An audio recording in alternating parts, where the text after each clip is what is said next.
Welcome back to the Rounding Third podcast. This is episode 7, season 3. Today we've got on the show with us Riley Hull, a senior from nearby Kentucky, Pulaski County, Kentucky. You were the first player we had in this program from Kentucky. And so kind of walk us through your recruiting process and what that was like, because again, it's not like you had a bunch of girls around you that had been coming down to Mississippi State. Well, it was definitely kind of eye-opening because whenever I was growing up, I didn't really watch college softball growing up. So it was more of like I just played it and I had a lot of fun and I knew I wanted to continue doing it, but I never really watched college softball. So whenever I got invited on the visit, I was like, yeah, sure, let's just go down there and do it. And then whenever I came down, of course I was 14, 15 at the time. And I just remember on my visit, I was like, I want to do this down here. This is fun. I think travel ball, the farthest place at the time that we had traveled was Mobile or PGF. But other than that, I've never been to Mississippi. I think that was probably my first ever time being to Mississippi on the visit. And whenever I was down here, I was just like, I really love these coaches. I think I want to do this full time down here. And so, yeah, whenever they offered and I was sitting next to my mom was like, do you want to? And I was like, I want to. So it was fun. And then being the first person from Kentucky, I didn't even know that until I got here. And I was like, it was a little chip on my shoulder of I'm the first one to do this from here. So I loved that. Since then, we've added some Wisconsin natives. We've gotten some West Virginia natives. There's been some New York. Now there's a 3-year run of New Yorkers coming down. So, recruiting's funny how it goes. You get different pockets, you get different players, have successful careers like yourself, and then it just kind of leads to, maybe some more inroads into some of these states. So certainly glad you made the decision to say yes. I remember you telling the story this fall. We were talking, or it might have been the spring. We were having the senior spotlights, I guess. So every year before the season kicks off, we let a senior kind of get up in front of the team meeting and kind of basically give their story of either the recruiting process or how it led to get into Mississippi State and their experience at Mississippi State. And you talked about your recruiting trip here a long time ago. And basically, if you needed to say yes because the house was decorated with all kinds of Hill State memorabilia when you got back home. Yeah, whenever I got home, it would have been really awkward if I said, hey, can I have a few weeks to think about it? Because when I got home, my mom had already bought me, and it's still in our living room at the apartment right now, a huge Bulldog painting, and it was hung up on the door. And then as you walked in, everything said, welcome home, future Bulldog. And I was just this would have been really awkward if I was give me a little bit to think about it. But I was like, thank goodness I said yes, because this would have been really awkward. But moms always know, so she knew what was going to happen. Yeah. And now you got Bubba with you. My son. Yep. I love him so much. I probably have dog hair on me right now. Yeah, right here. Oh my gosh. How old is Bubba's the bulldog here? How old is Bubba nowadays? He'll be 2 on April 14th. So it's coming up soon. I can't believe he's already been 2. Oh my gosh. About to be a teenager. We're getting ready for Bark in the Park this week, and I know we asked you all for the story of the time that your dog got in the most trouble. And I think Bubba he's on the most wanted list. I mean, as we go through these stories, Bubba's story is phenomenal. Yeah. So tell us about the time that Bubba got in the most trouble he's ever gotten into. So I was on my way back here after winter break, and it was me and my dad. We were driving down, and Bubba was in the back, and we stopped at a gas station, and we just needed gas and just a quick snack to keep us going. And my dad was pumping the gas, and so I went in to go get a snack, and then I had left my keys in the car because I didn't know if my dad was coming in. He usually never goes in, does anything. So I'm getting my snacks and stuff, and I look over and my dad's in there, and I was like, that's weird. I was like, I left my keys in there. So I was like, okay, that's fine, whatever. I hurry up and pay, and I go outside to make sure Bo was okay.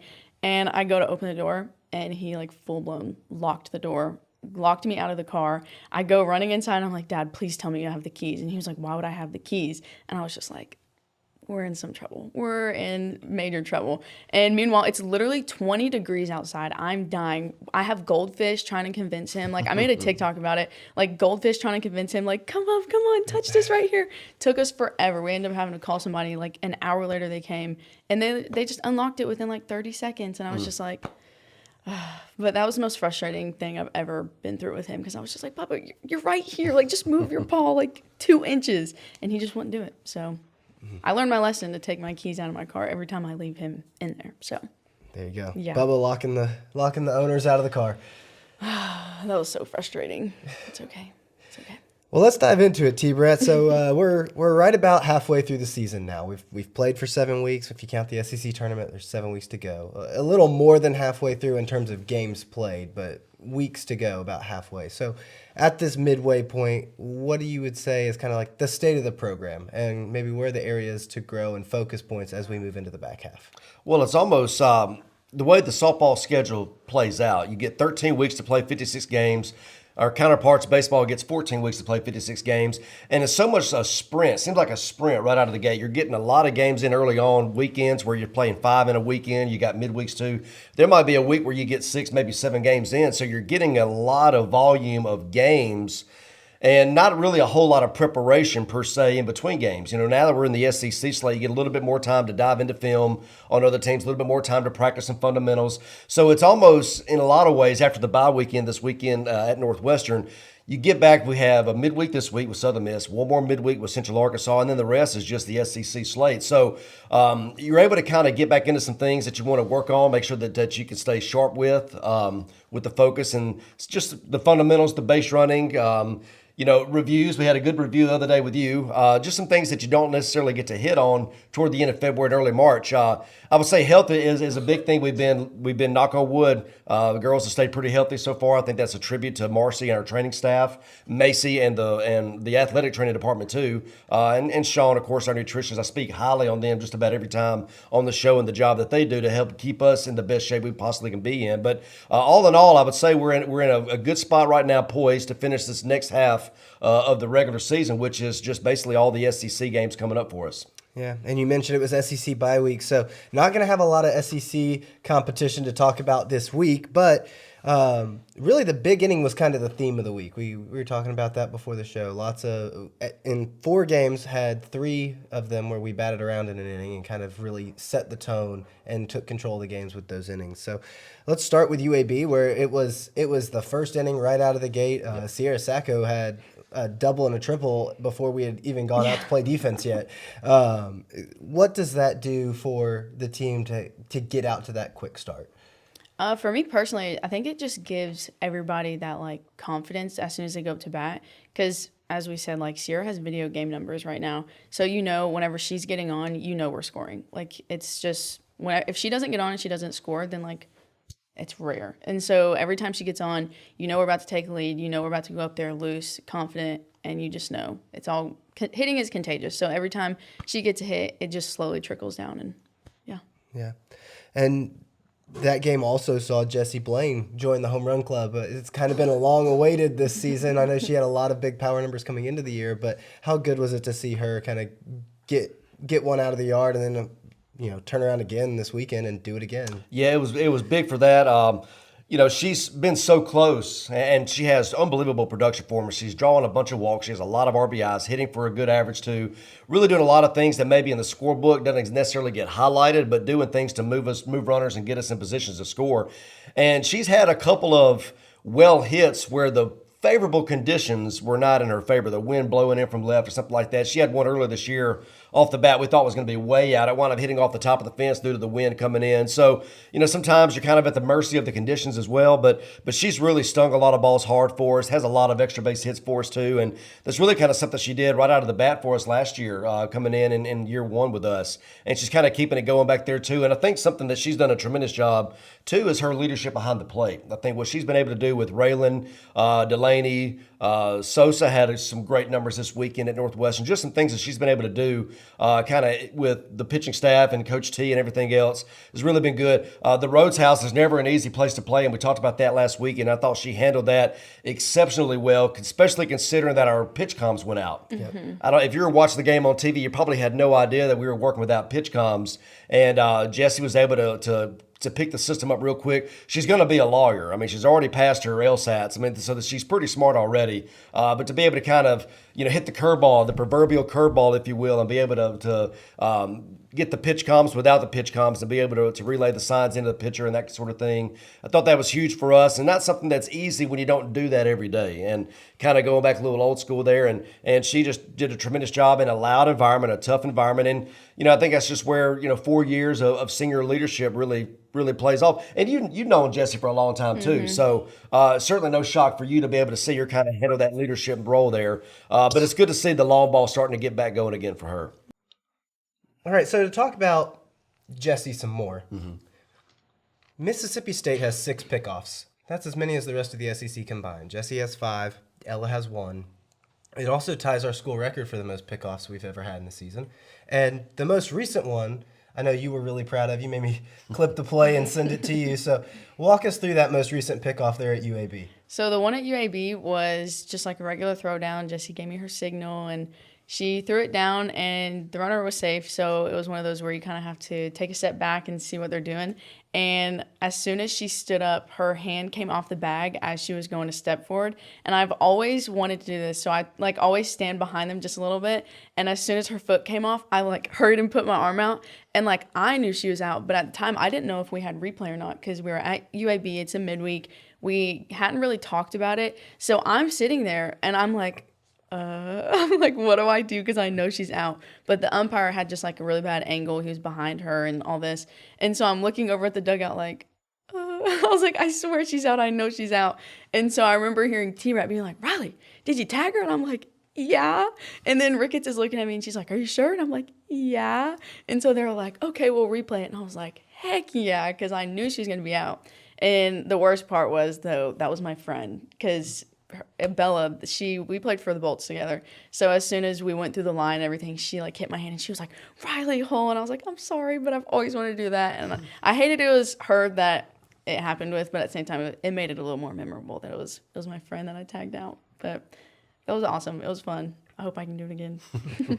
T-Rat, we talk a lot about kind of empowering the players. And with replay and reviews, it seems that's a pretty common theme. I know there's a lot of communication between the dugout and the players on the field for if we're going to decide to challenge. Right. What is that message that you guys give from the coaching staff, and what does that conversation look like before you actually make the decision of, okay, yeah, we're going to take this to review? Well, the good thing, I say this is a good thing, we're able to highlight a lot of film in meetings, and we do a lot of post-game film the next day before the next game. We talk about the good things, the bad things, things we can work on, things we can improve on. And we always tell our girls, hey, if you know for a fact you got them, let us know.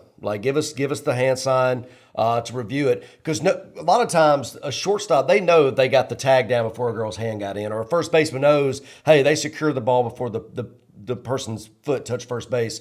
So if they can do that in real time and they feel pretty confident that they've got them, we'll go ahead and use a review on that. 'Cause sometimes we have a bad angle from the dugout. Mm-hmm. So we're really kind of highlighting the girls and relying on the girls and their judgment to be able to know that, yeah, hey, we need to review this. We got a good chance of getting this call overturned on our behalf. And it's been pretty successful. Kylie had a good one earlier this year where we were blocked off from our angle. She goes, no, we got to review that. We did. It wound up working out for us. You the other night was a good case in point too. And there's kind of some strategy involved in when and when not to review. You don't necessarily want to burn one in the first batter of the game in the first inning, knowing you only get 2 for the whole game.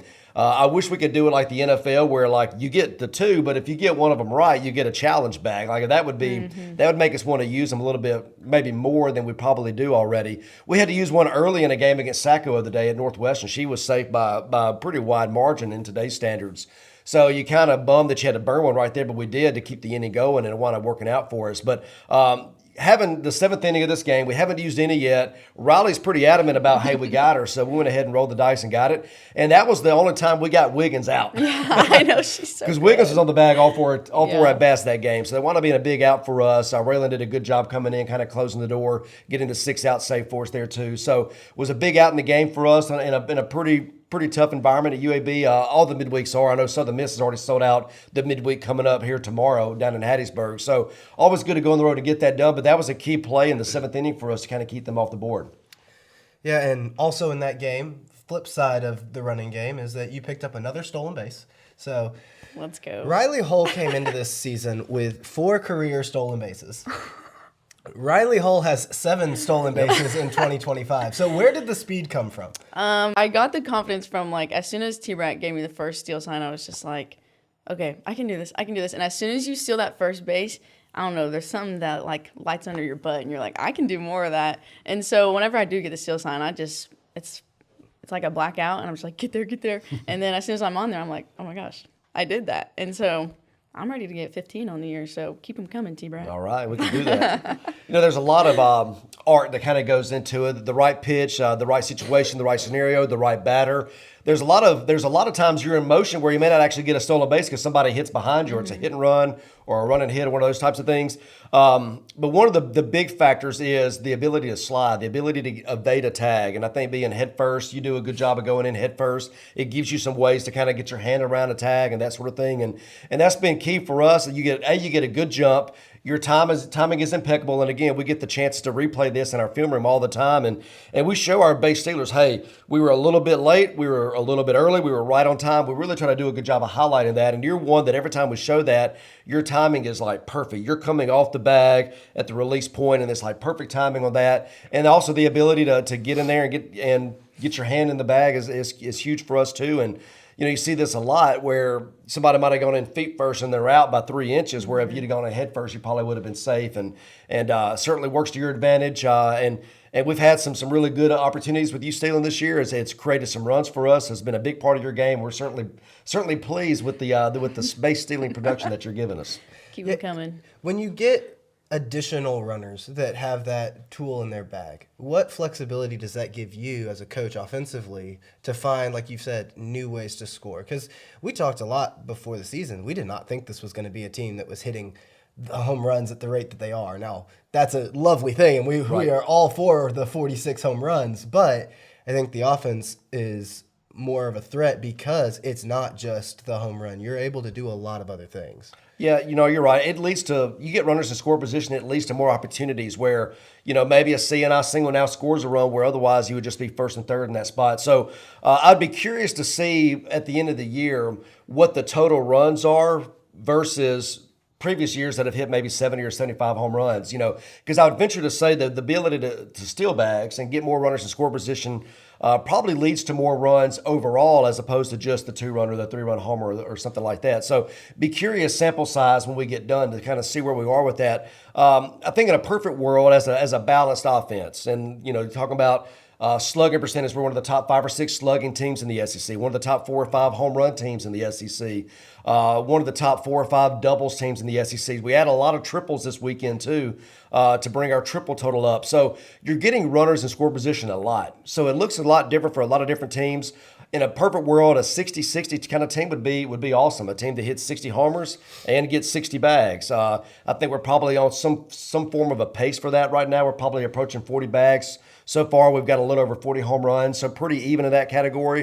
And I think you couple that with a lot of doubles, too. We probably have 40-something doubles as well. So you couple all that together, and next thing you know, you got a team that's being able to be more offensive than maybe a team that just relies on the long ball. So we talked about the wind conditions earlier. There's some days where the ball really flies. There's some days where it don't.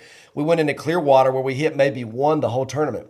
Not because we didn't barrel balls up, they just weren't conducive to the home run that weekend. But we were able to steal some bags and manufacture runs, and the next thing you know, you got a 6 spot here and a 7 spot there and an 8 spot there. And, the stolen base is an art to it too, because sometimes if you're up, 14-0, you're not running anymore. So it's like trying to be selective on when you steal the bag. When is the game screaming, hey, we need to get this runner in score position right now because the game depends on it. And I think being able to really see that and identify that and be able to have some success with that has been a huge part of our early season success as well. Yeah, those numbers: 38 stolen bases, 55 doubles, 46 home runs, and it's about 108 extra base hits out of the 279 hits. So a little more than a third of the hits are going for extra bases right now. Wrap it up, finished UAB, headed to Chicago. Very interesting trip when you land and there's still snow on the ground. Chilly weekend up in the Windy City, but that travel got a little bit interesting. We had some bags not make it right away. Practice plans had to change a little bit because we were missing some equipment. You're indoors because there's snow on the ground. So what, as a coach, going in for a practice at the facility the night before a series, typically you're on the field, you get a chance to kind of feel out the field. How do things have to change when now you're inside and you have 3 batting helmets that you're borrowing because you don't have batting helmets, and just kind of a lot of things have not gone right? How do you have to adjust? Well, I think it speaks to the leadership of the team. You know, first of all, when you look at a Riley, a Jesse, a Sierra, a Raylan, a Sosa, who's been around for a long time. She's about to get her AARP card. You know, she's been playing for so long. But I think one of the beautiful things about the game of softball is it's a lot like the game of life. You have to be able to overcome adversity. You've got to be able to so what, win anyway, right? You don't have your bats, fine. We'll still get a practice. And you don't have your helmets, no big deal. We'll find a way to adjust and mess with the itinerary to try to get a solid practice in no matter what. Oh, you can't get on the field and see how the dirt's playing? No big deal. We'll take some ground balls anyway. We'll get some fundamentals in anyway. We'll use it as an opportunity to get more live swings in and more at-bat game plans in. So I think that's part of being as a coach. You know, you never really know what's going to happen sometimes when you leave the friendly confines here of News Park, to quote the friendly confines of Wrigley Field there. But I think being able to adjust and having a leadership group and a veteran group that understands that and kind of takes that message and that trickles down to the freshmen and the sophomores. I think we had one of our better practices of the year, honestly. We had a pretty good indoor practice at Northwestern. We're able to work on some short game stuff because that's all we could really get into with the limited space. And it was cute. It was huge for us. We were able to get some big outs and some bunts this weekend, particularly in Game 3. They had a sack, in Game 2 they had a big sack bunt. We were able to get over there. And they were a pretty speedy lineup too. You know, we're talking about a Big Ten team that is the 3-time defending Big Ten champs. College World Series participants in 2022. Like I said, 3 straight Big Ten champs. So they're a well-coached team. We know that they're going to do the fundamentals right, and being able to kind of get back into our groove and get back into doing things we do well was huge for us for this weekend. Yeah, and on the back end of that, also had some chances to kind of do a little bit of the sightseeing in Chicago. Yep. And so you've now been around for 4 years. You've gotten to go on a lot of trips. Do you have a favorite place that you've been now?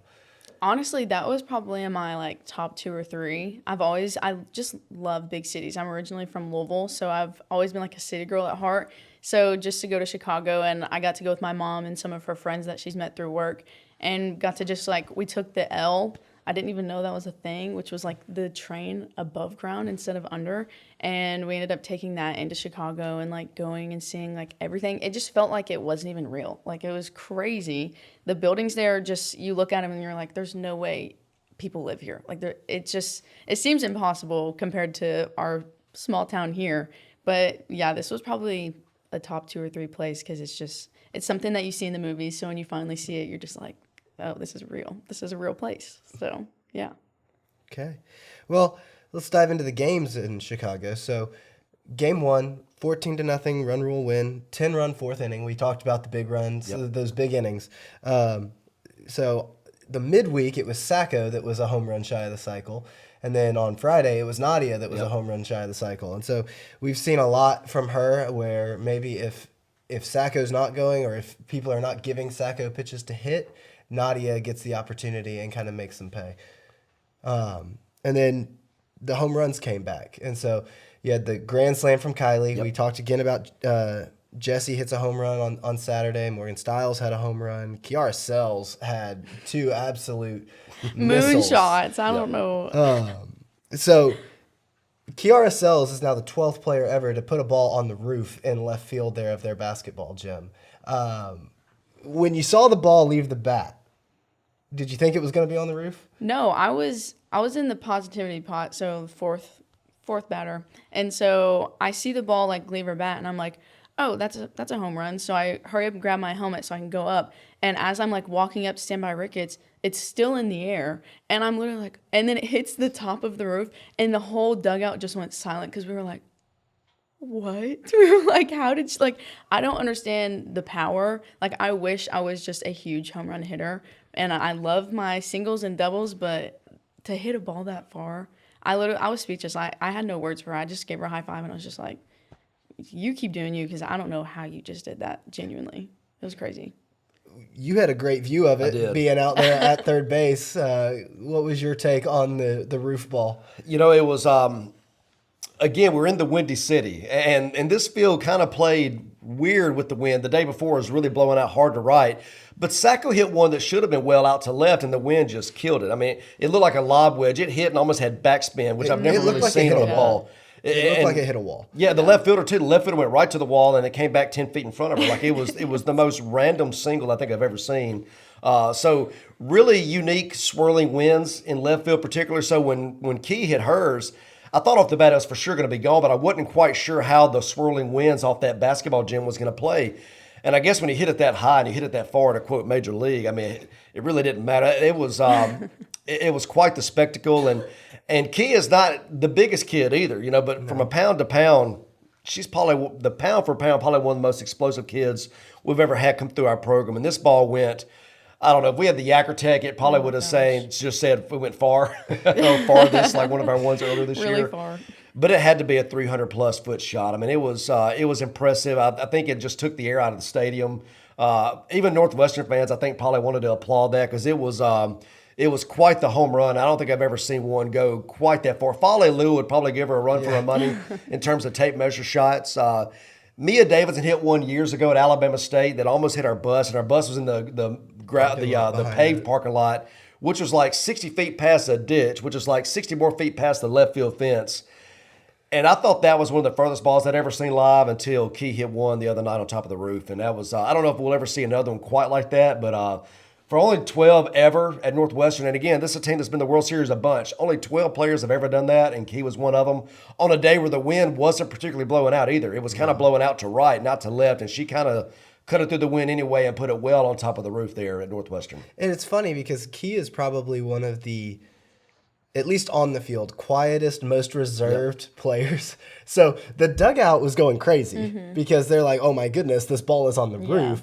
Key said she didn't even know it landed on the roof. Yep. But she's just trotting around the base. And even when she hit the grand slam, like, you know, a lot of y'all kind of celebrate your way around the bases. Key, nope, just head down and jogging. Yep. Like Very business-like approach for her. Very. Yeah. That is the Key RSL's approach. So then I want to talk a little bit about the pitching in those games too. Obviously, everybody knows Raylan now, and she got her nation's leading 15th win on Friday. Eventually did get passed by some people that played some more games than us on Saturday and Sunday, so she's second now in the country. But Delaney Everett, you know, got the start at UAB, went a pretty good ways into that game, and then came an out away from a complete game there in the last game at Northwestern. So really good to see her start extending it out a little bit more, getting deeper into ball games, and just what have you seen from her? Yeah, she's you know, her numbers have been really, really good. And ERA, strikeout to walk ratio, I would say the strike percentage has to be up there pretty high too. She goes in there and she attacks hitters, and I think our players kind of feel her energy. She is an energetic, an emotional player in the circle. I think our kids feed off that. I know we in the dugout feed off that. I was going through film this morning to show at practice today, and you know, just the quality pitches she threw this weekend. I mean, her ball was really, really moving. She was able to go down, up, in, out. One of the lefties, Nieto, had a really good weekend, and all of a sudden she made her look very average with some of the pitches she was throwing in. And that's a tribute to Delaney because Nieto's a great leadoff for Northwestern. But she threw a really good pitch in a sequence there in the fifth inning in a 2-2 count. It was, to me, one of the best pitches she threw of the whole day, and she had a really good outing. But that pitch she threw to her, the curve kind of going away from her, I mean, it broke off a table, and it was something that was exciting to see. And she just brings a competitive dog. We talk about being dogs a lot. She brings a dog mentality to the circle. Really tough on the lefties there, and Northwest had a bunch of them in the lineup. I thought it was good to see. I thought it was good to see her go deeper in the game too. She's somebody that's going to be huge for us, going to be a big factor for us down the stretch. And I think she's really done a good job now that we've had her kind of back in the rotation. Her and Coach T have worked extremely well together too. And I think our defense, look at some of the defensive plays we made behind her as well. That's just kind of as a tribute to what she's given us and the energy she's given us in the circle, that we want to make sure that we're making good plays behind her in the field as well. Well, and you mentioned defense. So defense has kind of been your calling card for all 4 years. Very plus defender over there at first base. Talk about the pride you take in the defense and maybe the importance of that, it's often an area that's sometimes overlooked, right? Everybody looks at the pitching numbers and the offensive hitting numbers, but sometimes the defensive numbers can get overlooked.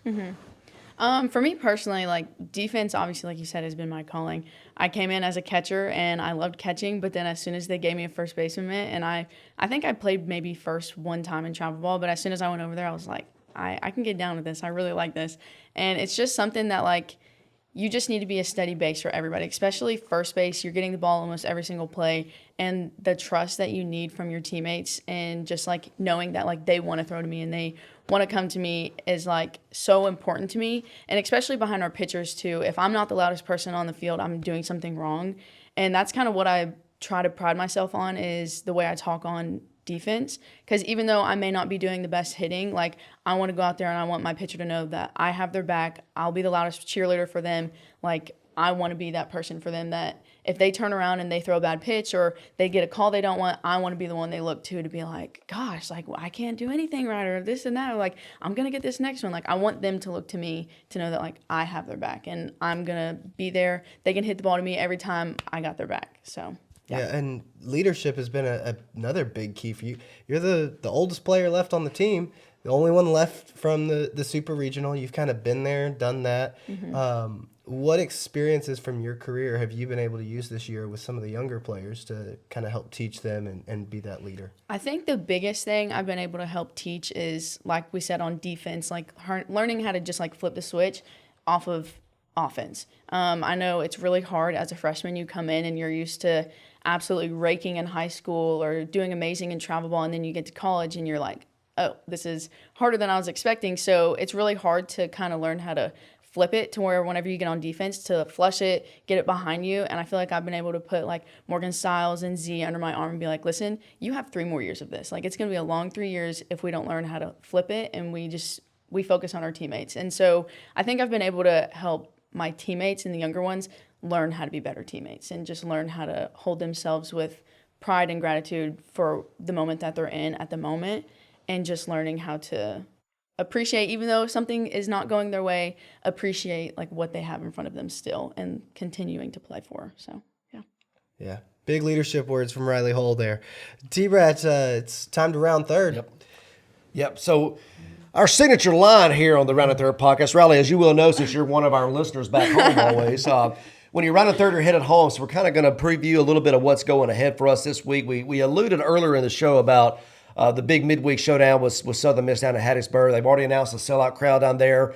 Last time we were down there was 2020, I believe, and it was a sellout crowd there. I think about 1,800 fans there for that. I think we also went in 2022. It's okay, Yeah. so it was 2 years later. I remember that one well because that was the last game we had of that 2020 season, and then us and everybody else in the sports world had to shut it down for a little bit. Another almost cycle that night. Mia came, I think it was a triple shy of the cycle that time. There you go. So be a good challenge for us. Southern Miss playing some really good ball right now, so we'll dive into their game film this week as we get ready to practice this afternoon, and then roll into a big showdown Wednesday down in Hattiesburg. And then, of course, this weekend, Texas Longhorns come to town. So as you all know, we welcome Texas and Oklahoma to the SEC this year. Excited to bring both of those. So we have Oklahoma in a couple weeks too on the road this time. But certainly excited for the Texas Longhorns coming to town. Great opportunity to pack News Park. We've been away for a couple weeks now. We're coming off of, after tomorrow, is it 8 straight road games? 8 straight road games. So coming off the true Big Ten road game. We've had a lot of Big Tens over the years. First time we've been into Big Ten country in a long time, at least in 12 years that I've been a part of this. So it was really cool to do the Chicago thing. That was neat. Got good enough weather to get all 3 games in. A little windy, but that's all right. Really neat experiences that we got to have. So shout out to everybody kind of involved in making that trip happen. But excited to switch gears and get back home this week with Southern Miss on Wednesday and then Texas this weekend. Bark in the Park on Friday. Bark in the Park Friday night. All for Alex. SEC goes teal on Saturday. All for Alex on Saturday. And then Sunday, the kids run the bases. So They do. Lincoln and all of his friends get to run around out there and have a good time on the base Maddox path. is here in the Maddox. studio with us. I'm There we sure go. he'll end up out there running some bases too. That's right. That's right. So yeah, number 1 Texas coming to town. No reason to not be in News Park. I think tennis is the only other home event, and we share a stadium. There So you definitely know where to be this weekend. Come to News Park, cross the bridge, and go catch out some tennis. Yep. But Maybe the fire truck will come. We always I hope. enjoy the firemen when they come out. So maybe we'll bring the firemen back out here again, let them put the ladder up in center field. Yeah, it's always fun. Gives us a nice little backdrop there. I'm still waiting to see who's going to be the first one to hit the home run ball that the firemen have to catch from the truck. Well, Sosa hit it over the fire truck at Auburn. So we had a chance. They didn't want to go over the fire truck. But anyway, hey, the more they come, the more the opportunities are for that to happen. So hopefully Correct. that'll happen here sooner rather than later. Right. All right. Well, All right. wrap us up, Mr. Coach T. All right. For Brian Ogden, our special guest, Riley Hull, I'm Tyler Breton. Thank you for tuning in to the Rounding Third podcast and Hail State. Hail State. Hail State.